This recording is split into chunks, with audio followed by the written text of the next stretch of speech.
Praise the Lord, brothers and sisters. My name is Pastor Ronald Grant from the Word from Above Ministry. As you might remember, we came out of the old church, the Waterbury Mount Church of God. The Lord see fit to change our name, and now we are the Word from Above Ministry. God has blessed us with this building. And oh my God, our mission here in Waterbury is to win souls for the kingdom. And bless God, that is what we're going to do. As our name stay Word from Above, we preach here nothing but the word of Jesus Christ. Because the Bible says that the gospel of Jesus Christ is the power unto salvation. And bless God, that is what we're going to do here at the Word from Above Ministry. So sit back, stand, whatever you want to do, just have a blessed day in the Lord as we continue to minister the good news of Jesus Christ. My announcer will be coming to tell you more about the church and our activities here. Have a blessed day, and remember, you will never find another pastor love you like I do. Have a blessed one.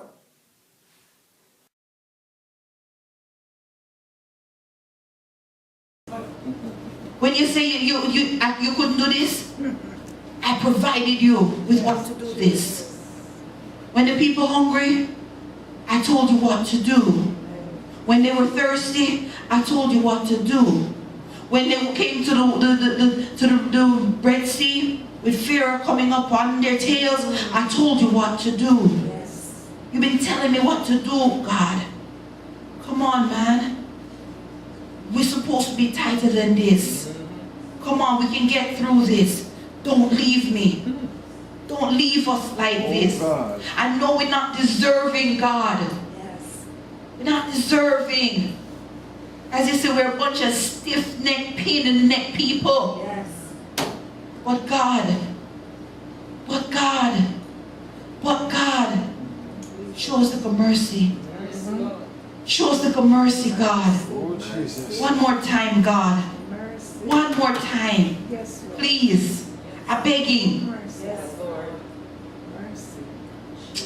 Hallelujah, Jesus. Hallelujah, Jesus. And in verse 12 it says, yet thou hast said, I know thee by name, and thou hast found grace in my sight.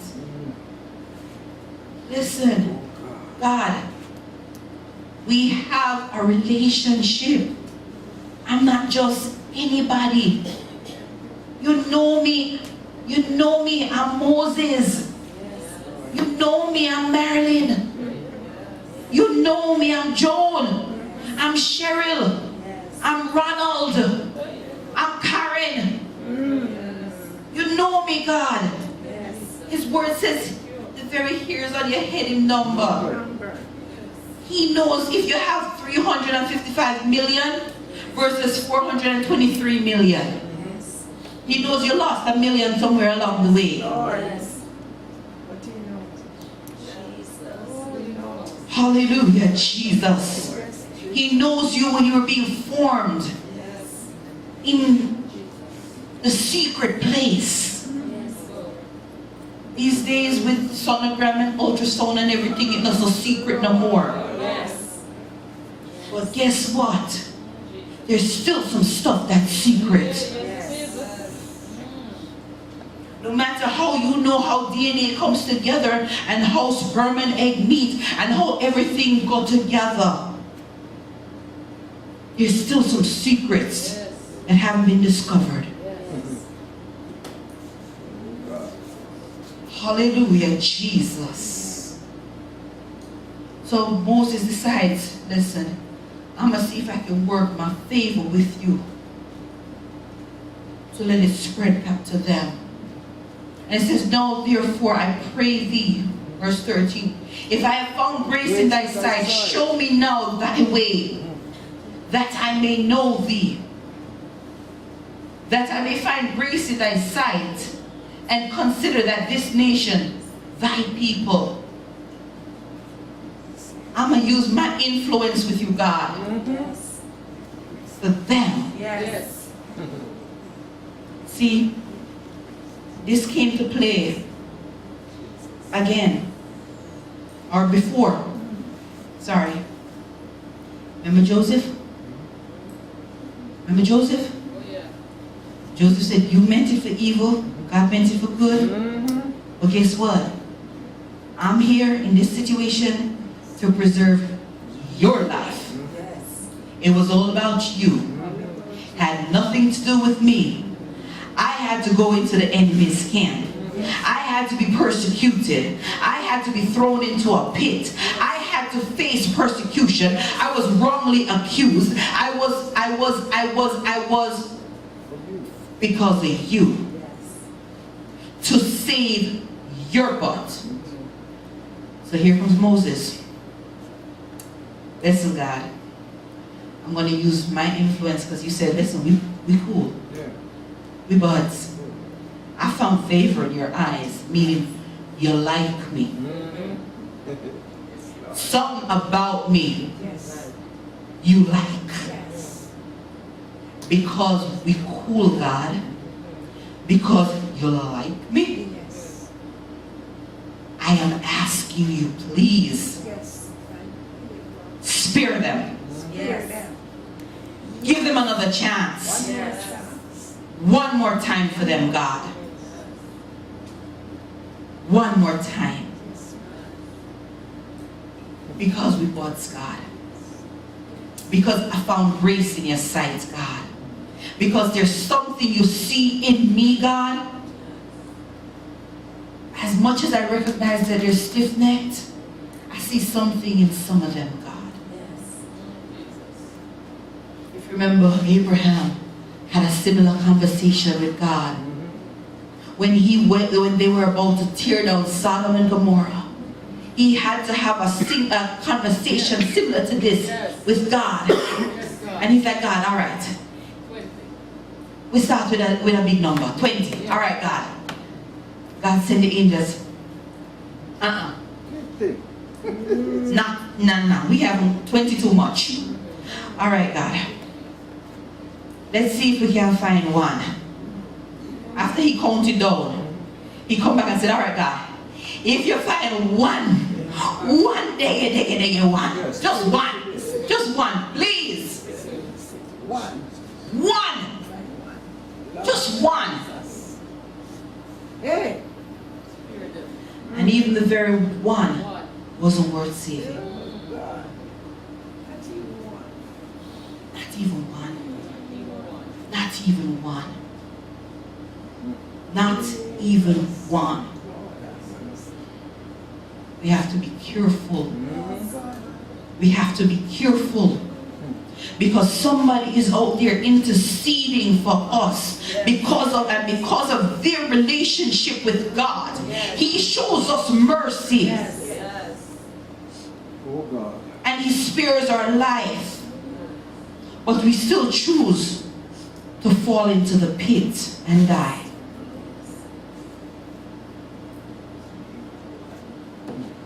Sometimes we're praying for somebody. And we're praying and we're praying. And we're calling in all the favors from God. We're like, God, show me your pathways, God, so I can walk that pathway. Show me your ways, God. Teach me more about you, God, because I crave you. Like the heart panted up the water after the water broke, Lord God. So my soul longeth after thee. And because of the relationship I have with you, God, reach out your hand and touch such and such, God. Pull him in, God. Pull her out, God. Cover her under the shadow of your almighty wings, God. And God said, all right. Because I like you. Because I love you. Because I found favor in you. I'm going to cover you. I'm going to cover that person. And that person, you ever have a little baby and you cover their head because you want to keep them warm or whatever, and they just do so. And you do it again and they just kick it off. And they're looking at you like, what is the problem? And you're looking at them, I'm trying to protect you. And they're like, I don't want your protection. That's how some people are with God. God is like, I'm trying to cover you.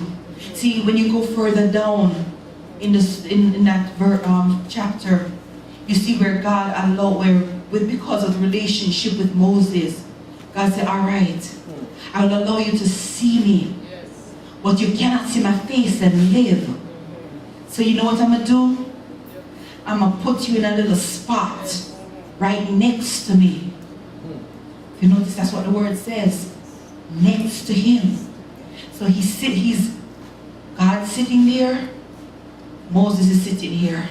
You can sit next to me. All right, what I'm going to do, I'm going to cover you as I pass by.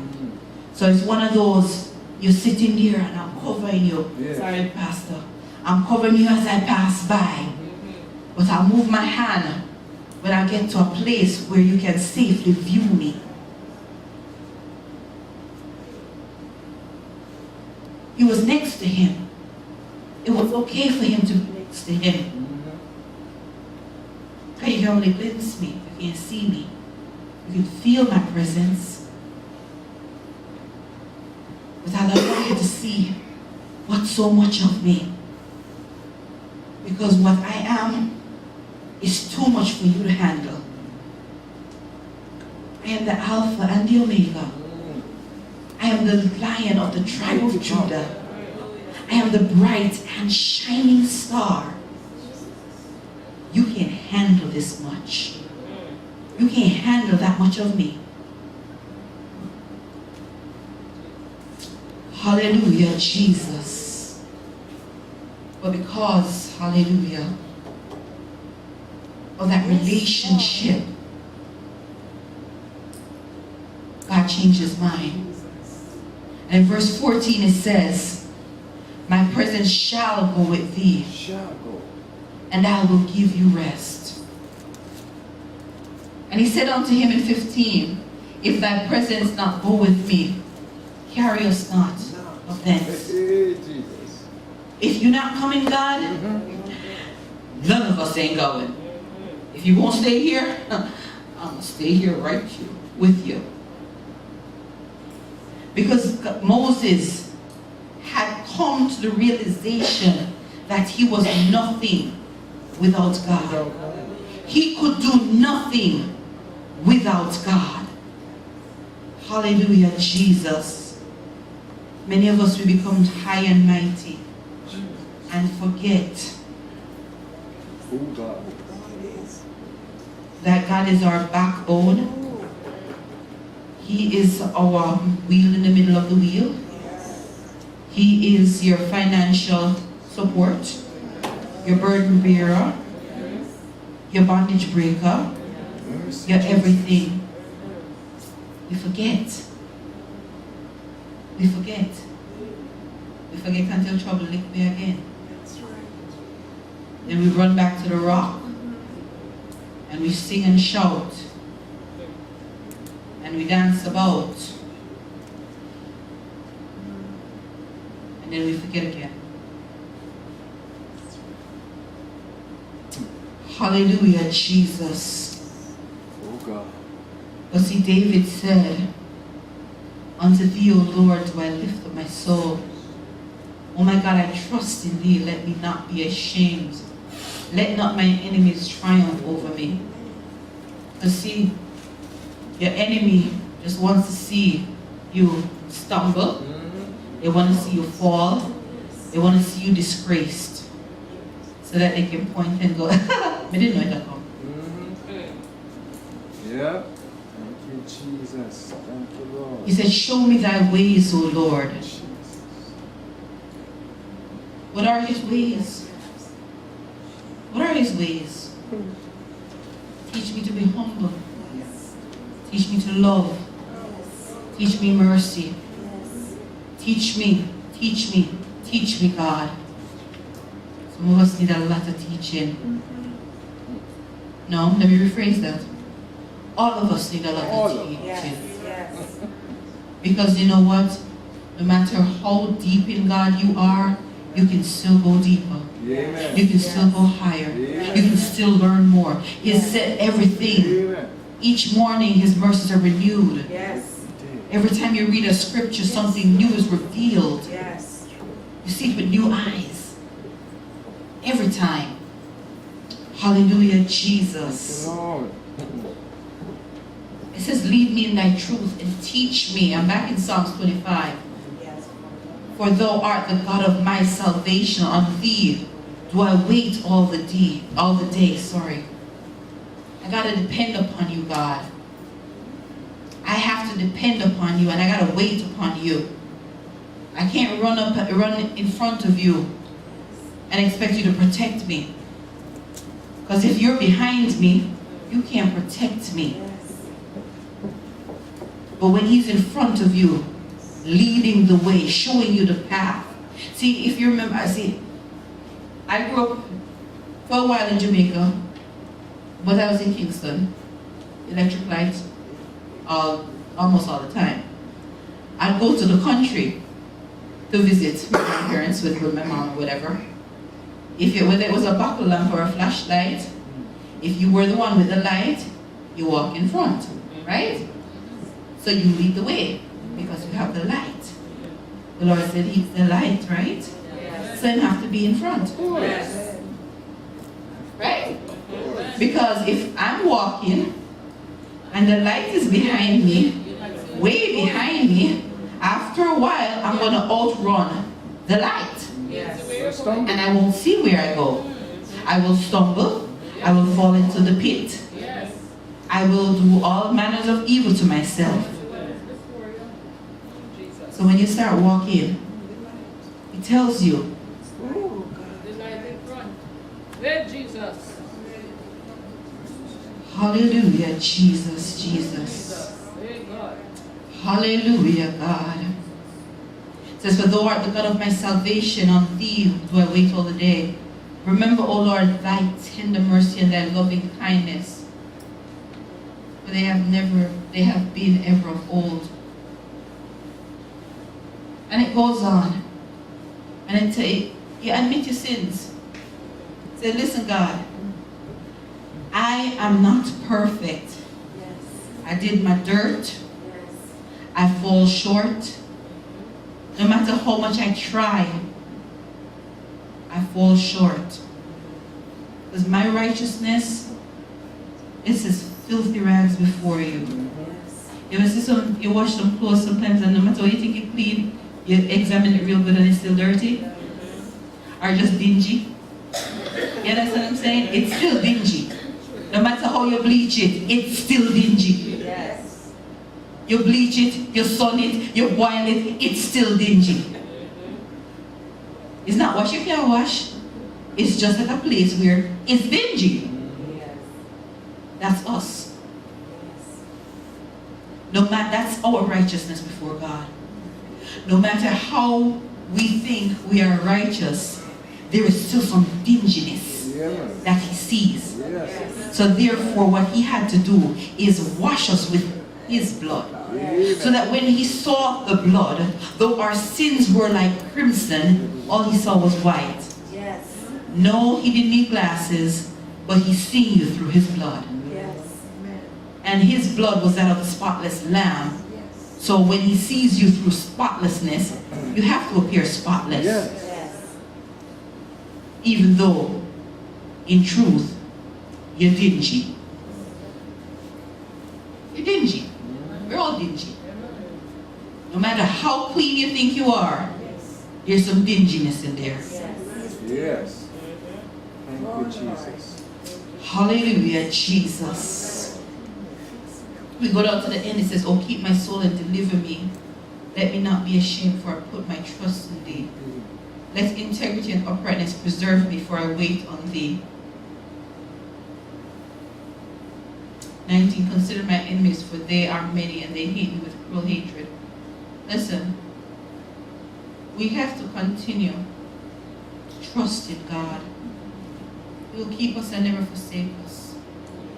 Just keep trusting in him. And because you keep trusting in him, sometimes you can use that relationship for leverage to save somebody else if they want to be saved. So if they want to be saved. See, the thing about God, And salvation is a voluntary process. He freely gives it, you gotta freely take it. That's what it's all about. It's a gift. You ever see somebody give you something and you say, no, thank you? Enough times. Somebody offer you something, and for whatever reason, whether it is you don't want it from that person, or you just have another one, or you just simply, for whatever reason, you just say, you don't want it. God says here, salvation, everlasting life, the hope of glory. That's all right, God. I have some over there. I have some. I don't need yours. Because I'm trusting in chariots and horses right about now. Don't realize that the horse has a lame leg and the chariot's wheel is broken. You're only going to make it to the end of Pearl Street. But if you want to go on the other side of Waterbury, my Mercedes is in the car. I was offering you a ride in my Mercedes, but you wanted your chariot and your horse. Oops.